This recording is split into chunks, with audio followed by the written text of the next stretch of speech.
Shalom, shalom, everybody. Ariel Tzadok here from the KosherTorah School, found online, where else? www.koshertorah.com, bringing to you an interesting lesson based upon what we call Hanadun Dideh, the subject of the times.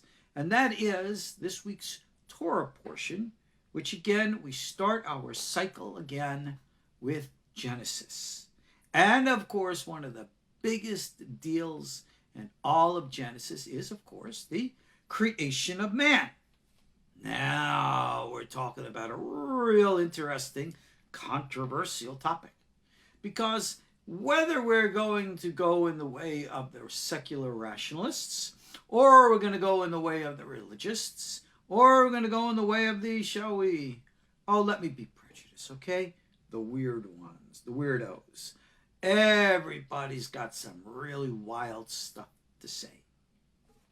Before I address the issues in the Bible, let's again lay some groundwork, foundations that we have to understand. I've discussed this in many of my other classes before. Now, for the vast majority of you who are listening to me now, live or recording, doesn't matter, I would say, and I'm pretty sure I'm right, that absolutely, like I said, the vast majority have never, ever read the Bible. That's right. Now, you say, "Oh, Rabbi, I've studied the Bible every day for however many years." To which I will respond, no, you probably haven't. What you may have done is read a translation of the Bible. If you are of the Christian faith, then you're probably reading a King James Version, a Revised Standard Version, or one of the others. If you're of a Jewish background, then maybe you're reading the Jewish Publication Society, one of the recent Art Scroll translations, and the like. But remember this, whether you like it or not, a translation by definition is always an interpretation. And an interpretation is always going to skewer the real meaning of the text. And no one is more of an expert of skewering texts than the popular Jewish translator today, Art Scroll.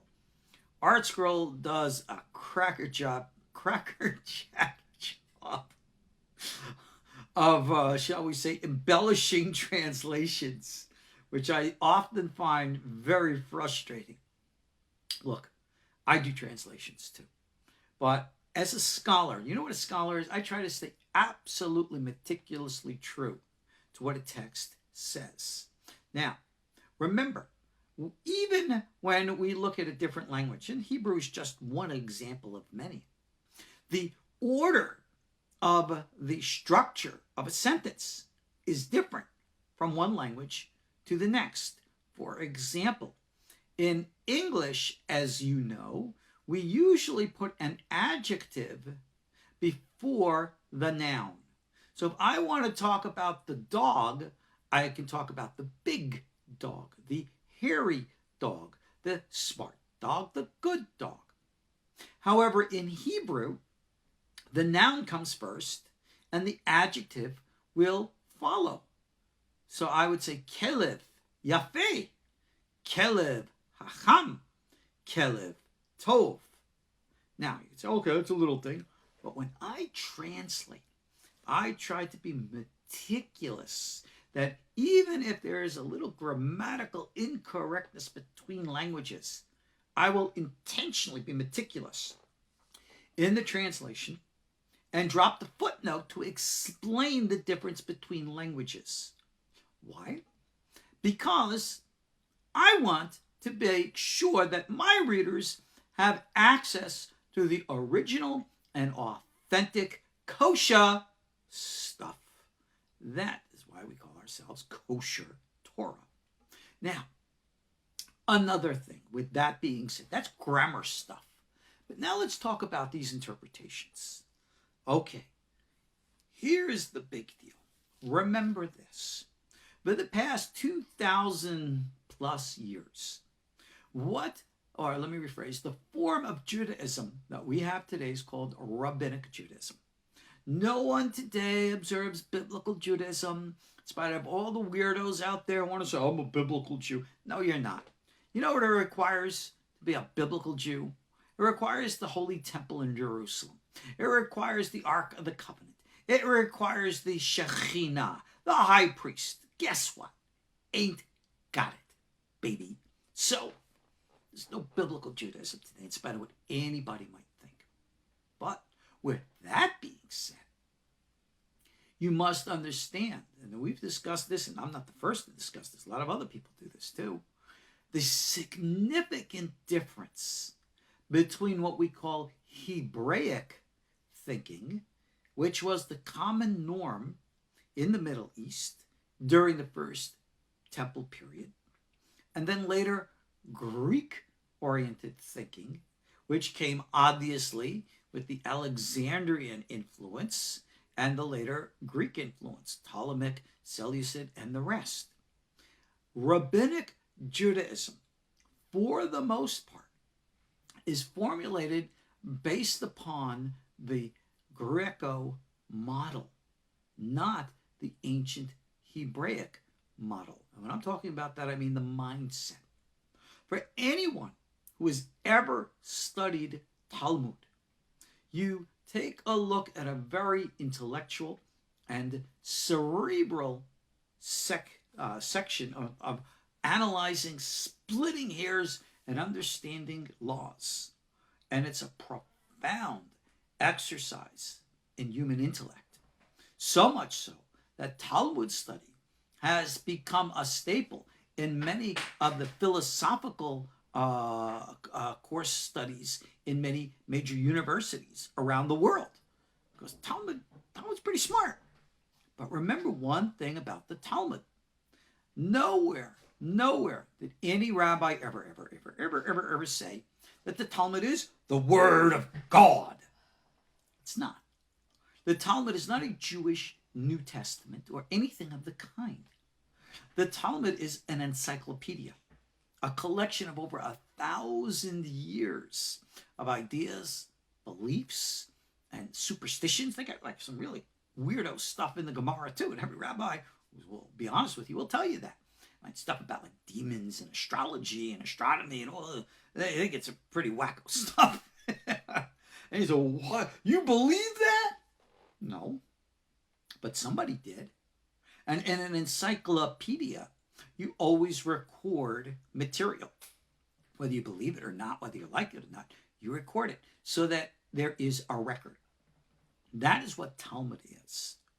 And just to digress for a quick second, I see a lot of these anti-Semitic texts that are out there saying exposés of the Talmud.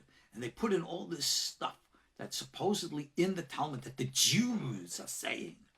Well, for the most part, most of it is misinterpretation, mistranslation, or outright lies. But some of it's true. I'm going to be very blunt, and I'm going to be honest. You know, I don't lie here. You're going to find racist material in the Talmud. You're going to find nice stuff. You're going to find anti-Christian polemic and the like. Why? History, dude. History. All right? Why these things are there? Go study the history of the Talmud. But at the same time that a lot of these opinions are there, most of which we just dismiss and put to the side, but they're recorded for posterity. Not that we're told to embrace them or believe them, but that we should have a record of them. Yeah? Did you guys ever wonder how you can see demons? Didn't you know what it says in the Gemara, Tractate Brachot? Abba Benjamin gives the little formula how you could spread like flour on your floor at night, and when you wake up you see like little chicken foots, little pit pats in there. Those are the demons coming after you. Please don't go putting flour on your floor. In all due respect, Abba Benjamin, that's not the way demons work. But that was the superstition. That's the way they believed. They passed it down, so we should know. We don't laugh. We don't look at the ancients and say, they were so primitive. They were so stupid. No, they weren't. you ever study like that guy? What was that Greek guy's name? Remember him? You don't know what I'm talking about, do you? How about his name? What was that name? Pythagoras. Remember him? Like, geometry, algebra, and all that other kind of stuff. Did you ever study those old Greeks? Right? Did you ever try actually reading and understanding Aristotle or Plato? Yeah, they were dummies, all right. We should be such dummies as they were. Brilliant, brilliant men. Okay? Profound understanders. And I'm only talking from the Greek point of view. We can go into other philosophers of other nations and other systems, and my, oh my. You sit there and go, whoa. Eka chochma bagoyim, right? Which means there's truly a lot of wisdom out there. But now, with all this being said, Hebraic thinking predated this. And take a guess. Our Torah was written how? It was written by the Greeks, right? Didn't Alexander write it? Every now and then, I get somebody from, I think far beyond left field, as we say, who comes with the most bizarre comments to me. Rabbi, don't you know Moses didn't write the Torah? Like the aliens wrote the Torah, or some Egyptian wrote the Torah, or Alexander wrote the Torah, or Jesus himself wrote the Torah. Okay, I get it. I get it. I've seen all this weirdo stuff out there, and okay, like I said, from a scholarly point of view, it's not enough that you just quote something. Well, this book says. I don't give a damn what the book says. Where does it come from? We have that concept of fake news today. You scroll down anything that you're looking at in social media, you say, flash, news story, right? The aliens have landed and they're having lunch with the president right now.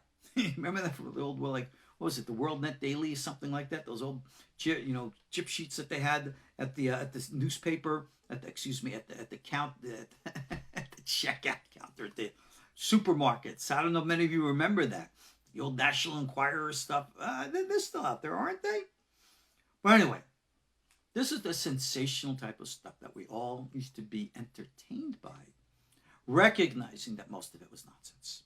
And today, people dress up nonsense in the most legitimate forms, and people fall for it hook, line, and sinker. Well, when it comes to scholarship, you got to be able to peel away all those layers in Kabbalah we call klipot, husks and shells, the lies. Right? Some of them are well-intentioned, some of them are very malicious, and you got to get to the truth. When it comes to understanding the Torah and all the stuff that's there, please remember, King James did not write the Torah.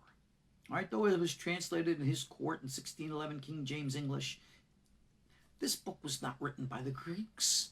The Torah was not written as a rationalist, analytical, materialistic document of anything. All of those philosophies are foreign to ancient Hebraic thinking, which is the mindset of the original Torah. Now, this is vital for us to understand, because if you really want to understand the Torah, by going through the whole thing, through all 5 books of Moses, you'll never see emphasis on the refinement of intellect. It's always referring to the refinement of the heart. Well, we know what that means, don't you? That God is more concerned about your emotional and moral character than he is about your intellect, right? Wrong. Wrong-o. Why? How? Didn't I just say God cares about the heart? Yes, he does. But who on earth says to you that the heart is emotional or moral values? You go look in Proverbs, Ecclesiastes, and look at what wisdom and understanding are. They are intellectual and heart-based. There was no distinction, no fine line, no surgical disconnect between the head and the heart in Hebraic thinking. It was all one. Hebraic thinking was built upon, based upon, an experiential interaction as opposed to a theoretical or intellectual pursuit. Now, when it comes to the what we call mysticism of Judaism or the Kabbalah, this becomes very important because since about the 12th century or so, there developed a type of Jewish mysticism, which, believe it or not, whether you like it or not, is actually Greco-based in that it is a philosophical construct of metaphysics. And I'm speaking, of course, of the Zoharic schools and everything that came out of it, which is pretty much the vast majority of all Jewish mysticism studied today. But prior to this, you still had the old experiential schools, the likes of which we see the original forms materialized in the Bible itself, with all of the visions of God, with the Merkabah experience of Ezekiel, the visions of Isaiah, and the like. This became known as the school of the work of the chariot, or the Maaseh Merkabah, or what we today call the prophetic Kabbalah, the experiential interactions.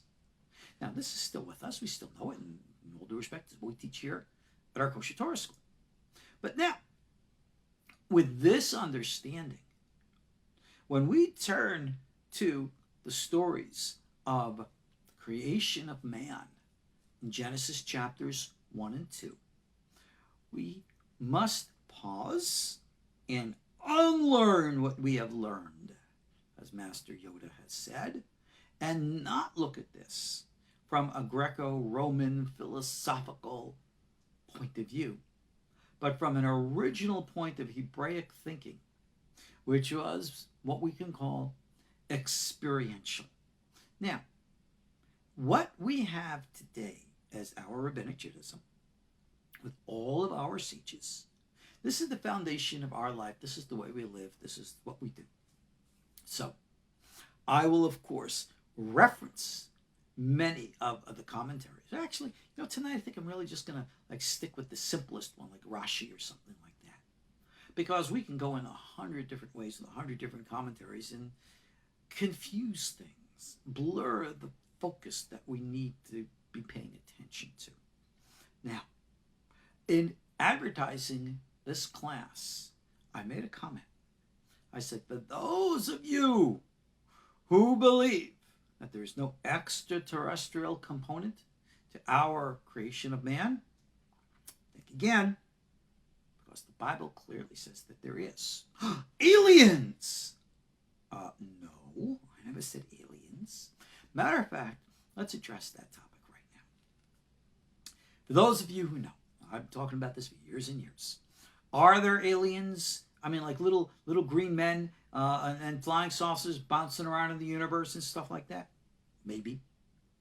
Back in the late 1700s, was it 1798 if I'm not mistaken, Rabbi Pinchas Horowitz, in his book Sefer HaBrit, the Book of the Covenant, he's a top student of the Gaon of Vilna, he wrote and said that most likely there are extraterrestrial beings on other planets who are Ba'alei Sechel Umeda, masters of intelligence and knowledge or science. So yeah, he acknowledged this life in outer space, intelligent life out there. So no surprise to us.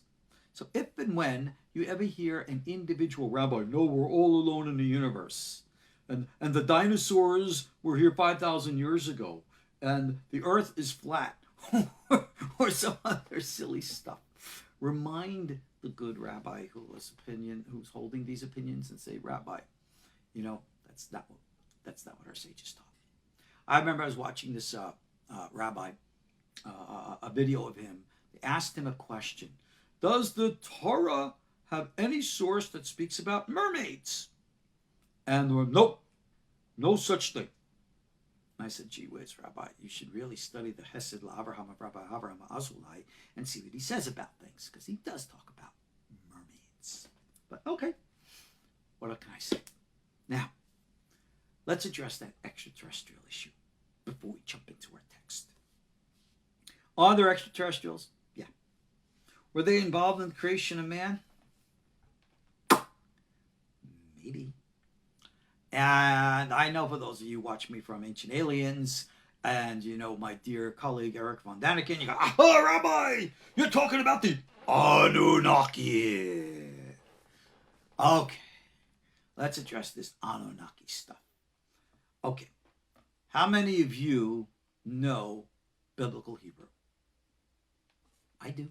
Pretty good at it too. How many of you know Sumerian? I confess my Sumerian, I'm pretty rusty. But I do know how to consult those scholars who are experts in Sumerian. And upon consultation with them, they confirmed to me that Zecharia Sitchin's whole interpretation of the Anunnaki is completely false, fabricated, and untrue. And judging from how Zecharia Sitchin interpreted certain sections from the Bible, remember he was a Hebrew speaker, I was floored, stunned at the inaccuracy and shabby scholarship that I dismissed the whole thing.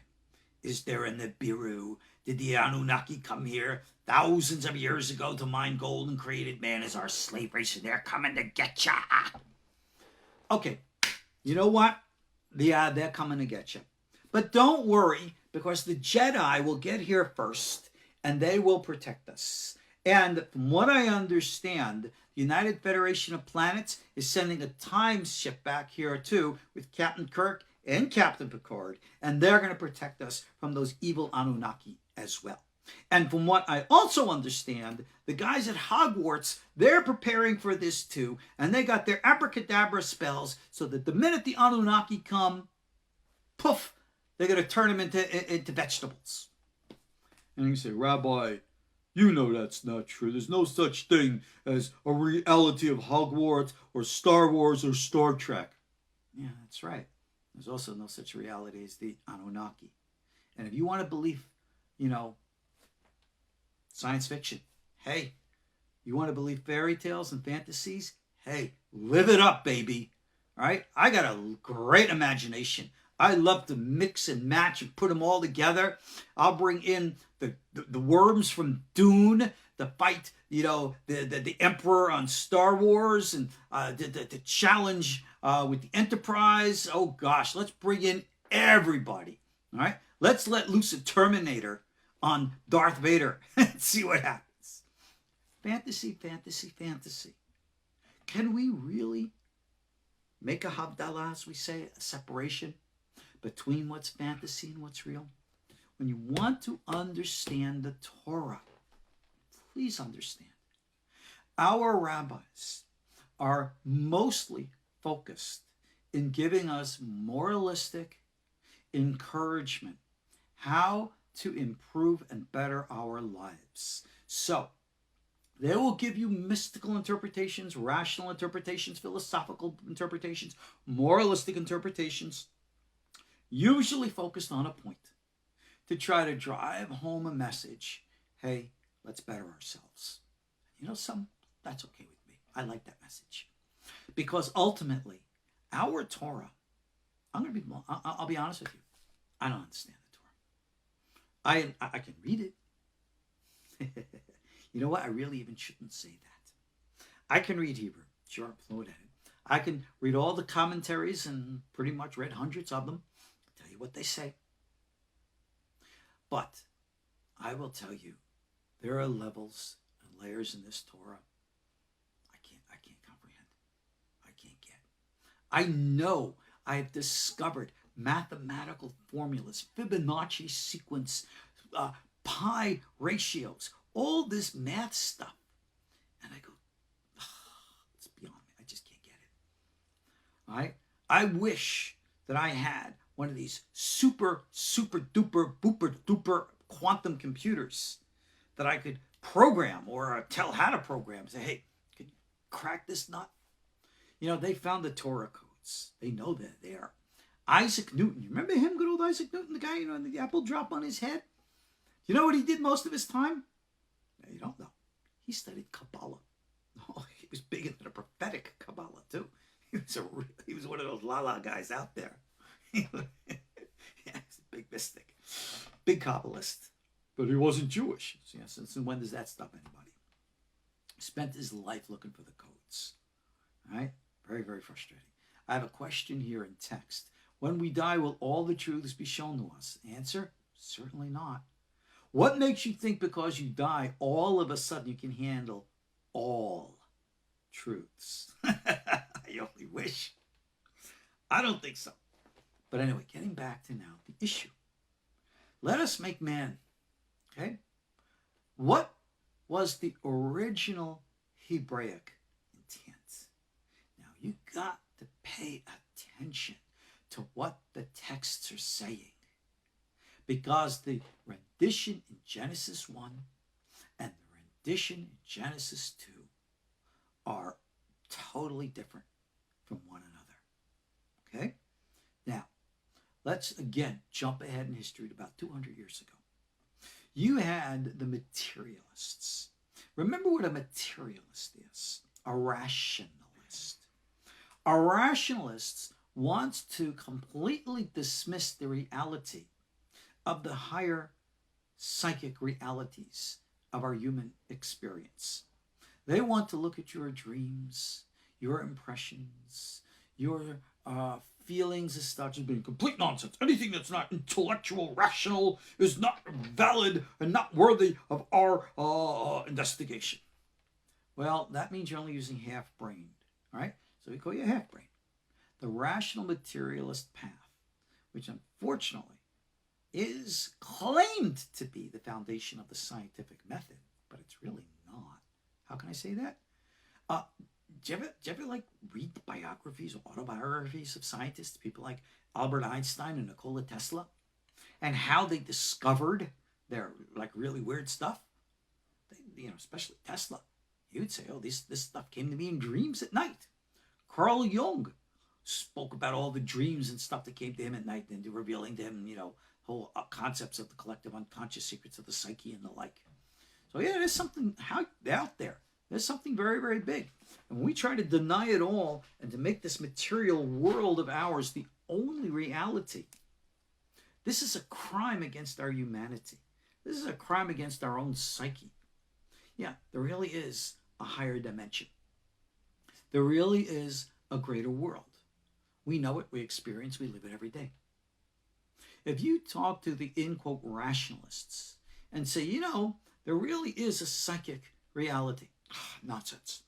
It's abnormal. Is it abnormal?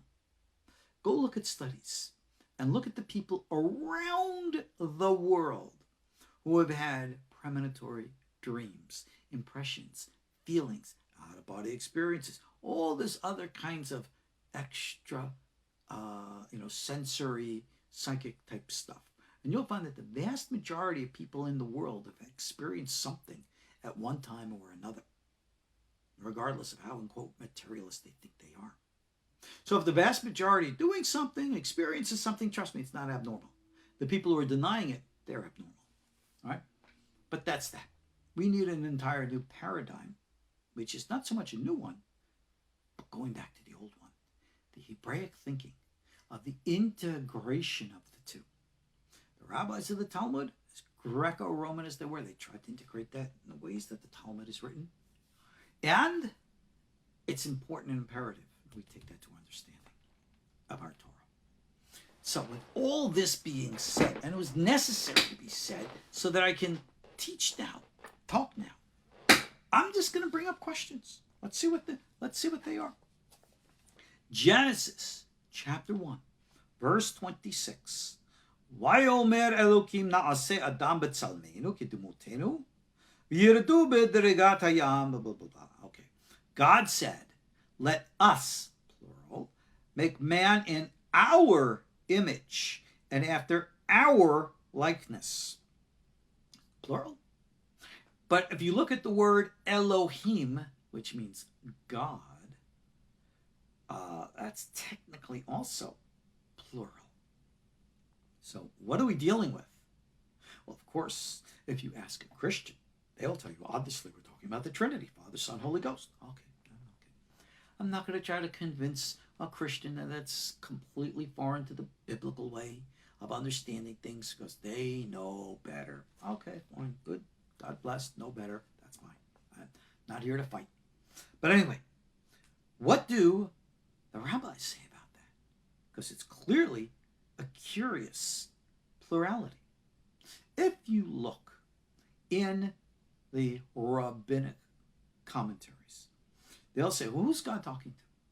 Well, one opinion will say, he was talking to the earth. And God is saying to the earth, which he already created, let us make man. I will make the spirit, you make the body. Okay, man is a composite being. We are both flesh and spirit, so okay, I can understand that. But you know, good old classic commentary, Rashi, he says something else. And he brings in a whole bunch of curious things here. And let's look at Rashi's commentary on the word, let us make man. And this commentary, which I'm just going to poke at, you can find online, you could get in the book, it's readily available. Who is God talking to when he said, let us make man? Okay? It states here, since man was created in the likeness of the angels, they would envy him. So God consulted them. God spoke to his angels. Angels, who are these guys? Angels. Okay? No, they're not from California. They don't play baseball. Who are the angels? Well, we all know that they're these little girls with white robes and little cutesy wings on them. I see their little statues in the shopping malls all the time. No. Who are the angels? That's a good question. Because if you look at someone like Maimonides, or for that matter the Zohar, there is an elaboration of all 10 different species of angels. You have, of course, the famous cherubim. And then we have the Hayot. And then you have Seraphim and Ophanim and all these other different kinds. So who is God talking to when it says that he is consulting the angels? And then he says man is created in the likeness of the angels. Oh, really? I thought it said we're supposed to be created in the likeness of God. But you continue down, and Rashi will say, even amongst the heavenly beings, there are some in my likeness. Really? I thought only man was made in the Tselem Elohim. And now Rashi is going to say that there are others who are also in the Demut, like man. Gee, that's kind of weird, isn't it? There are so many secrets in this little itsy bitsy thing here. But I'm going to get you very clearly in touch with the Hebraic meaning. Who created man? In this version, Elohim. You'll notice the name Yud-Keh Vav-Keh missing entirely. Does not exist. We have to wait to chapter 2. Okay? Elohim also means, and you read Rashi on this point, it's also a name that's not necessarily divine. It's a name which indicates authority and judgment. Judges are referred to as Elohim. People of authority are referred to as Elohim. When Moses stood before Pharaoh, God said, I will make you like Elohim. No, they didn't turn him into a god. What do you think? They bowed down and worshipped Moses? Oh, yes. Moses here to try to teach the monotheism of the unity of God. What? By making himself to be an idol to be worshipped? I don't think so. Come on, let's be realistic. But I'll say Moses was like an Elohim. Okay. The angels are also called Elohim or B'nai Elohim, children of the Elohim, like we read in the book of Job. What is their job, or exactly who are they? What do they do? Okay, I know the cherubim. I know the Hayot. I know the Seraphim and the Ophanim. But who are these Elohim and B'nai Elohim? Right? Abu Ladoshem B'nai Elim. Okay, Elohim, Elim, same thing. Well, learn about them in Job. They're going around like the Satan, if you remember. Yeah, I'm going around hanging out, looking, checking out things on earth. We know about these kind of guys. We know very well about them from the book of Daniel, chapter 4, verse 14. They're called the Irin, or the Irakadosh. We call them watchers. Their job is to watch, observe. And Rashi says, and as a matter of fact, Rashi even quotes Daniel 4:14 right here in this section. These guys, these watcher angels, are Elohim. They're the, in quote, heavenly Sanhedrin. Some of them are in the image of God. And when you get into Merkava literature, you will find something really weird. Many of the angels actually have the name Yud, K, Vav, K as part of their names. So we have a very famous vision recorded by the great Rabbi Ishmael. It says, I ascended and I saw in the heavens, I saw a Katriel, Ya Havayat Tzivaot. A Katriel is the name of an angel, but he's also called Havayat Tzivaot. Havayat, Yud Ke Vav Ke. Well, did he see God? Did he see an angel? You must understand the relationship of light to vessel. And this is a very profound teaching because, like it says in the Zohar, Kucha barichu oreta v'Yisrael kulan hadeh. Torah, God, Torah, and souls, all one expression, different vessels with one unity. Now, with that being understood, who and what is man in this context? Man is created in the image of the Elohim. And what is his role and function? It says very clearly that this man is created in the image of the Elohim, in the likeness of the Elohim, and his job is he shall rule over the fish, over the fowl, over the animals, and over all the creeping things. So the original Adam is created as an Elohim, a ruler over the natural order. That was the original Adamic purpose. And then, of course, again, verse 27, it says, God created, Elohim created Adam in the image, right? And the Tselem Elohim, in the image of Elohim, meaning creating him in the form of becoming an authority, because that's what man is. In nature, on earth, as we can see, the original man was the dominant species and has built great civilizations. And it says male and female, he created them. The indication, obviously, is that male and female were created simultaneously and were one. Indeed, the original teachings go back, way, way back, was that Adam and the female, notice I didn't say Eve, were created in a single body, back to back, like the two faces there.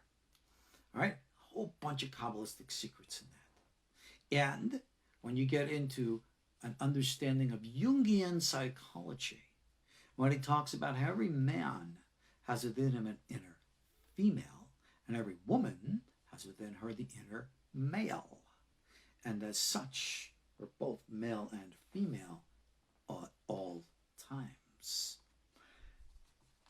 That's not exactly the story as it is in the second rendition now, is it? Not at all. Now, this gives rise to many of the legends that Adam had a first wife named Lilith, and that she was not willing to be obedient to Adam, and therefore she told him to go blank off, and she went and ran away and had an adulterous affair with the angel Samakel. And now she's the head of the demons and the queen of the demons, and he's the king of the demons. Oh, boy. All right, you know what? You know who's the real head of the demons? All right, Darth Vader. Along with Harry Potter and Elvis and Michael Jackson. Come on! These are midrashim. These are stories. You can clearly see the Satanists in the book of Job. But our rabbis have embellished things over millennia to inspire, to teach, to educate and to put within us what really is the most important thing of all, the fear of God, the importance of the value for authority, so much lacking in our world today, because that is what the original Adam was. The original Adamic race was meant to be the rulers over the natural world. Period. Then comes the Sabbath. Then we go into Genesis 2. And now we got something completely different. Now, let's stop here for a quick second before we go on. When you're looking from those rationalist schools that developed the biblical criticism theory, they came up with this really wild concoction. These German rationalists, none of them were Jewish, mind you. Most of them were really pretty much anti-biblical. And they said, well, the Bible is put together from different pieces. There's this Elohim school, the Deuteronomic school, the priestly school, and the Yahwist school. And you got a little bit of column A, a little bit of column B, a little bit of column C. And when you read their contentions, you go, my gosh, who the heck had the imagination to put all this stuff together? I mean, you want to talk about, again, vivid imaginations without real foundations. That whole school of biblical criticism, which held sway for so many years, I'm pretty sure has been dismissed today as being scholarly inaccurate. But boy, oh boy, what a bunch of weirdos. Now, there are those who are of the opinion that the Torah as we have it today is actually compiled by Ezra, the great scribe. All right? There might be some truth in that. But if Ezra put anything together, I will guarantee you it was with the prophetic spirit. It was probably with the spirit of Moses himself directing him. And that anything and everything that Ezra would ever have come out would have been the Torah of Moshe, period. So I'm not worried about any historical anomalies in that respect. But think about it. If you were like an Ezra, you're putting together the Torah, and you want to create a consistent whole, would you have written Genesis 1 and Genesis 2 like that? Completely different weirdo stories? I mean, if I was writing the Torah, you can't, I told you it's just way too much. Rabbi Shimon Bar Yochai is quoted in the Zohar. If all the Torah was just the stories we have today, we could write one 10 times better today. But because the Torah is so much deeper, what can we say? I certainly wouldn't have written, if it was up to me, these conflicting stories. They're not the same, right? I would have written something better. I would have written one story. Why two? The fact that the two stories exist and that they're not the same indicates to us something very significant, that the Torah itself is not elaborating to us. But the later Kabbalists do. And you say, well, that's so much later. Where was that in the original Hebraic thinking of the author of the Torah? I'm going to tell you where it was. In the collective unconscious. Remember something, that which we call the collective unconscious. That's what Jung calls it. In our Kabbalah, we call it the Sechel HaPo'al, which is actually a borrowing from a Greek term, which means the active intelligence, the collective mind, what modern people might call the Akashic records. Okay, well, that was the source, the great source of all knowledge, came from God, etc., and so on. And the Torah comes out of that. And guess what? So did analytical psychology. Okay?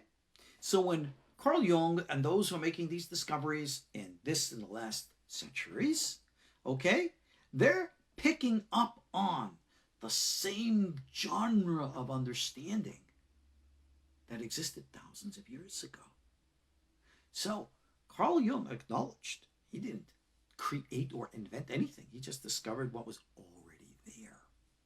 Indeed, when he studied the teachings of, I believe it was the Maggid of Mizrach, who was one of the top students of the Baal Shem Tov, he claimed, Jung did, right, that the Hasidim have all the discoveries and revelations of his analytical psychology centuries before he did. And we know, so did our Torah.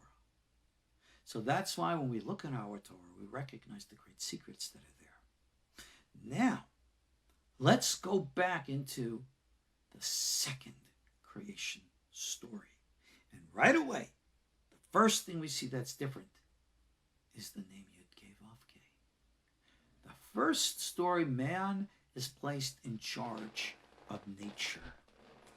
In the second story, man is created out of the dust, and it says he's breathed into him a Nishmat Hayim, a soul of life, and then he becomes a Nefesh Chaya. Now, for those who don't know Hebrew, the word for soul flips from Neshama to Nefesh. Everybody knows those two words are very different from one another. And he's a Nishmat Hayim and a Nefesh Chaya. You can hear the difference. Chaya and Hayim kind of supposed to mean the same thing, right? But they're not. You see, this Adam that was created here in chapter 2, verse 7, with a Nishmat Hayim, doesn't say anything about that with the first Adam, who was created in an Elohim image. This one's created in a Yud-Keh-Vav-Keh image. That's a difference. That's a big difference. What we can actually extrapolate from this, what the Bible seems to be suggesting to us, is that there were two creations of an Adam. There was the Adam that we know from what we will call history, which is the second one. And there was the original Adam, which today we call the Pre-Adamic Civilizations. The Pre-Adamic Civilizations, where male and female were equally balanced, unlike this Adam, which is female is absent. Why did God create Adam without Eve?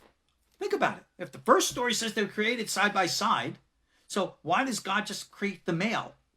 And before he gives the male a mate, he says, before I give you a woman, why don't you try to have as a mate every other animal on the face of the earth? Try this one, try that one, try this one. The rabbis even said they was trying to be a little intimate. None of them. Okay? Me? My wife will know she's the akeret the bite. She knows that, right? But she also knows I love my dogs. I would love to have cats. She knows my dream is to have an alligator, an iguana, and all the rest. And me? I love all the animals. But they're not my mate. They're not my mate at all. The woman's the mate, right? So how come God creates Adam without a woman? The first Adam had a woman right by the side, female by the side. Not this one. Something happened with the female. The Lilith story. But that Lilith story is telling us a myth. A myth that is underlying a reality that the rabbis and the Kabbalists have taught us out of that collective unconscious. Based upon what they say is the secrets of the book of Genesis chapter 36, that these are the kings who reigned in the land of Edom prior to there being a king in Israel. The Pre-Adamic Civilizations. Atlantis, Lemuria, were they real? The Torah does give an opening and suggests that yes, indeed they were.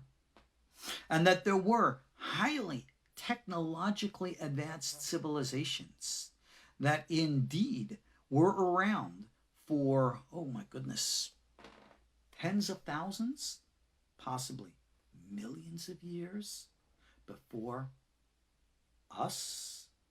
What happened in those pre-Adamic worlds where the original Adam was supposed to be dominant over nature? The stories tell us that the original older kingdoms were all matriarchal, not patriarchal. And because they were matriarchal, where the kings were really the queens, they fell. This is the secret that the Kabbalists refer to as the fallen lights from the vessels of the Sag that fell to become the Ben. For those of you who want the Kabbalistic elaborations in that, go take my course in Otzrot Hayim. Well, that's elaborated in the Kitvei Ari. They understood the nature of the fall of the primordial feminine. That's what happened in the primordial worlds. Those worlds were destroyed. And then, out of nowhere, out of this earth, somewhere else from off planet, the powers that be, God, Elohim, decided that they were going to bring an outsider in to fix things. For those of you who've never read my disclosure essays, you should read them. They're right on the front page of the KosherTorah School. And I talked all about the extraterrestrial stuff, the pre-Adamic civilizations and their connection to us, and the ET stuff. And I revealed very clearly those pre-Adamics are still around. They've always been around. They're the ones who today we call demons. And hi, we just got cut off. Really weird stuff. I tell you, whenever I start to talk about the real stuff, strange things start to happen. Anyway. Oh well, that's what happens. But anyway, getting back to business. For those of you who... What? Yeah. Yeah. Okay. We got cut off. Apparently the powers that be don't like me revealing their secrets. That's why I love revealing them. But anyway, getting back to business. The second Adam, not the same as the first. The second Adam came as what the later Kabbalah called as the rectifier, the fixer, the Messiah for the fallen primordial kings of the matriarchal world. The male and female was even, but the female took over, and because of that, collapsed the system. And that's why the second Adam was created without a female. They didn't want that. They wanted an Adam to be dominant. So the female came in a different way, in a different mean. And that is the great secret of the second Adam. Look at the story of the second Adam. All right? Genesis chapter 2. This Adam, it says, he's created out of the dust. First one's not created out of the dust. Dust of the Adamah. What's this dust? Where does it come from? How come it doesn't say Aretz, the land? Okay? It's Nishmat Hayim from Yud Ke Vav Ke. The first Adam had nothing from Yud Ke Vav Ke. Certainly didn't have a neshama. He only had a nefesh, a lower level of soul. There is a complimentary essay that is accompanying this lesson. And if you look and scroll down into the notes there, you'll see a link to an essay called On Souls or About Souls. And I elaborate all of this stuff in writing there, those of you who want to check it out there. And then, we all know the story. God plants a garden in Eden, puts there the tree of life and all the rest. And look ahead to verse 15. And says that the Lord God took the man and he put him in the Garden of Eden to work it. La'avda ulishmara. To work it and guard it. The first man was created in the image of Elohim to be a ruler and lord over all of nature. The second man was created to be a gardener. That's all he was. Go and mow my lawn. That's pretty much what Adam's job was. And don't eat my fruit. What happened? What happened? I bring these anomalies to you because as our Torah brings these things to us, they are clearly telling us different stories. Genesis 1 tells us a story about a different man. Genesis 2 begins with the Adamic race that we know now. The Adamic man has a neshama. The original man from Elohim, he has a nefesh. So you have Elohim with nefesh consciousness and Yud Ke Vav Ke with neshama consciousness. Very different from one another. Now, the original man is said to be a nefesh chaya. Okay? Just like all the other animals. The other animals are like a nefesh chaya. So, the original man was a natural and like the most intelligent animal. He had a lower level of consciousness. That's what the nefesh soul is. Check your Kabbalah out with that. And as such, with Elohim consciousness, the nefesh level of consciousness, he had what is called today an animal soul, a nefesh behemit. Whereas the second man who came from outside, indeed, the Adamic souls, They were not indigenous to this earth, as were the original human souls. That's why the original human souls objected to somebody coming from outside to fix them. They wanted to fix themselves. And that's why there's always been enmity between us and them. They look at us as being the intruders, and they don't like that. But if you look, the Yud-K, Vav-K souls of the Neshama level, that is what we would today call human souls. Where in which, if you look at the older types of souls, those are called the animal souls. So, who's who today? Well, they're both influences. And look at people's behaviors today. You want to know the difference between what we call a nefesh behemit and a nefesh elohit, or a divine soul? Look at behavior. Look at those people, human beings, who act in the most depraved manners. Do you ever see how really sick and crazy people can get? How they can act in the most deplorable way towards fellow human beings in ways that even animals don't act? That's the low-level soul.